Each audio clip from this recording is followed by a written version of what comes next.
This is Archana. I'm going to give it to Rajaram to start with the macro. Good afternoon, folks. So let's take a look at how we are set up right now. So as we are waiting for the CPI numbers to be released pre-market tomorrow, the consensus is settled at 7.3% headline number. That would be an increase from the 7% last month. So that is that's the primary thing around which the market is likely to trade in the next few days. Oil is selling off a little bit. There is an expectation that there will be a coordinated SPR release to come soon. Again, this will be a political necessity with back-to-back 7% inflation months. That is not going to look good for anybody. So I expect a big SPR release that's coordinated with multiple governments. Having said that, there is still a structural undersupply in oil. The sell-off is likely to be pretty shallow. Maybe we pull back to the 80 support level and we'll recover from there. We're still long oil majors, but at this point, a hedge in commodity would be useful to take care of any pullbacks.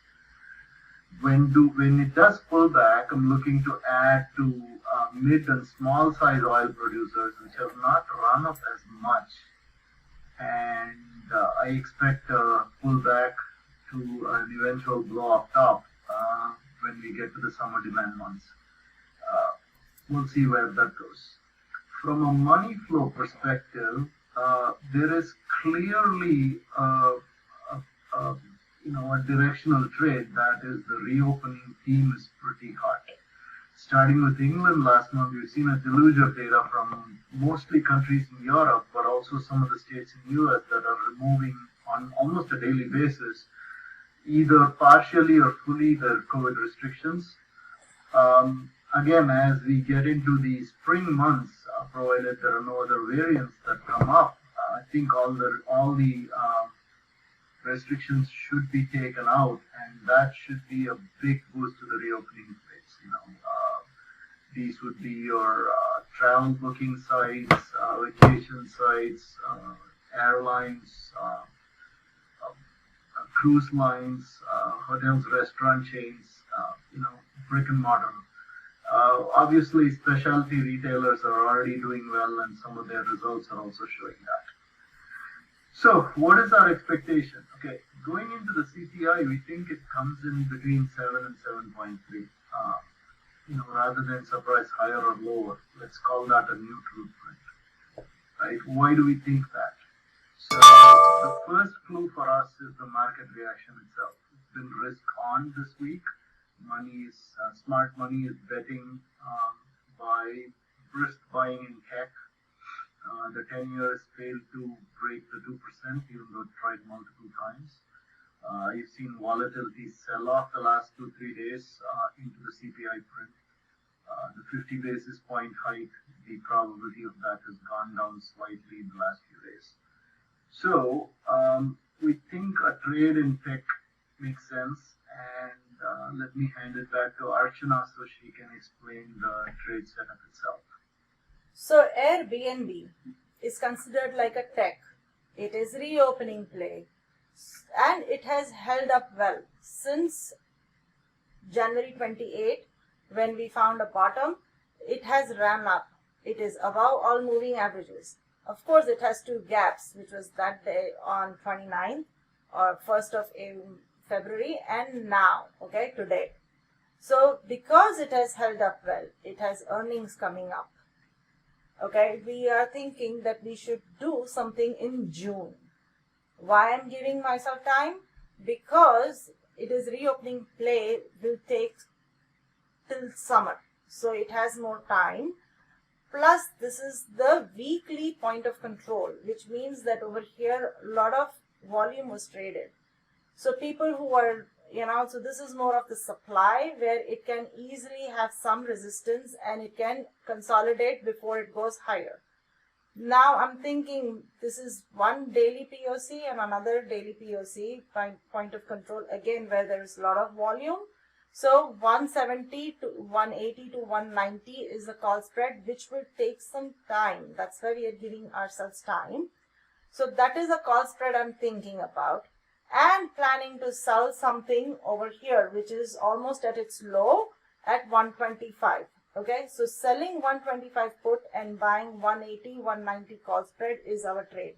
Now, why I have selected these based on the chart, you can easily get that. But let's look at some option flow. Okay, so option flow, when I look at March, there is a put spread over here. 165, 140 put spread has been either bought or it has been kind of a ratio spread. Okay, 165 bought and 140 sold. More number of 140 have been sold. Something like that has been done here in March. So it may go to 140 if it is bearish on earnings, and then it can run. That is the reason again to select a June option. So it takes care of this bearish intermediate, March levels, and then we look at it. And in terms of June, if you look at June, there is a big order that came in here. 600, 115 puts has been sold to buy a 170 call in June. So that 170 call was paid for $19 and 115 put was, sold for $280. So that's around 17 bucks, right? 16 bucks. So 170 plus 16, okay, that comes to 186. That is where we are looking at, right? This resistance 186, right over here, this resistance is there. So it makes sense to go to this 180, 190 call spread based on option flow. Because of option flow, you can sell 125, 115, yes, but then it won't finance the call spread properly for us. That's the reason we are going to 125 and buying the 180, 190. That definitely makes sense.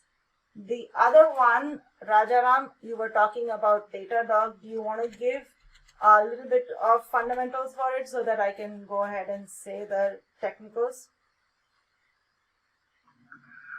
Yeah, give me 1 second here. Let me get there.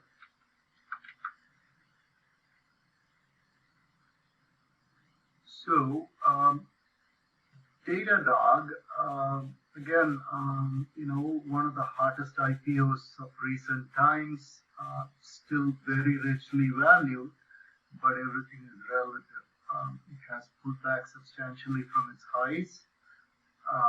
It is, especially on the price to book, let's not even bother looking at PE for these growth stocks, but price to book has fallen dramatically. Revenue is still accelerating. Year-over-year growth, quarterly year-over-year revenue growth is at 75%. Their profit margins are improving, and their cash on the balance sheet is growing. So again, this is a forward-looking play. This is not a company that that should really be valued on current financials, but rather on future potential. So in the larger sector, this has shown strength, and I expect it to,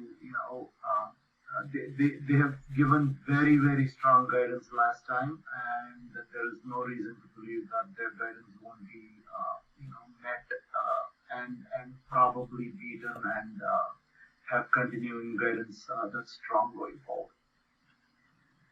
So I'll get back to you. So the technicals here, it has earnings, okay, on just after CPI, right? Tomorrow morning CPI, and then after hours you have Datadog. It has held up well. The market maker move as of now is showing that the downside is to 134 and the high side is to 173, okay, just for this week, okay, you're talking about this Friday. The maximum gap down on earnings it has done is around 8.23%.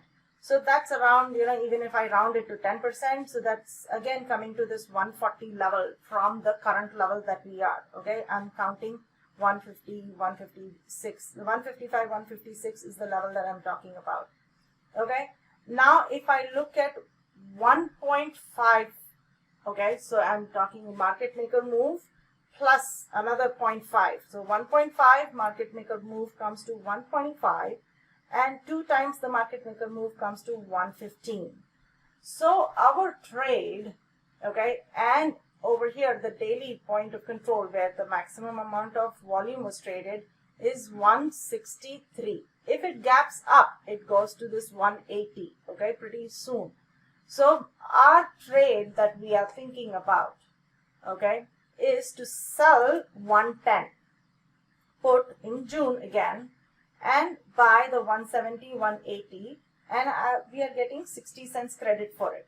Okay, now again looking at the option, okay, when I look at the options over here, option flow, let's look at even March and June. So there is 165 in March, okay, was being sold. This is 165 has been sold. So that is the reason, again, we are going further out in time. Nobody knows what happens for earnings. So we are giving ourselves some more time, and the options flow, at least right now, is showing that in March, 165 is being sold. Even over here in June, the 140 call is more like sold, not bought. So that does not bode well for a huge move to the upside right now, but maybe later on. That is the reason. And yeah, we are using margin when we are selling the 110 put, but we are not paying for anything. We don't see it going to 110. At least that's what, and both of us, Rajaram and me, don't mind buying or getting long at 110. And that takes care of the gap here. Okay, it is above the gap, 110 is below the gap. So even if it fills the gap and we have to take delivery of stock, we are fine with 110. It has been 2021 February highs at around that price. You can look at, it is again that 195 to 100 was the area even in October 2020. So it should be a good price to go long. That is the reason we don't mind getting long there, and we would have not paid anything for it for the call spread, and that is the reason we are taking that trade. That's all for today. Hopefully CPI number is tame and we all can go long tech. Bye.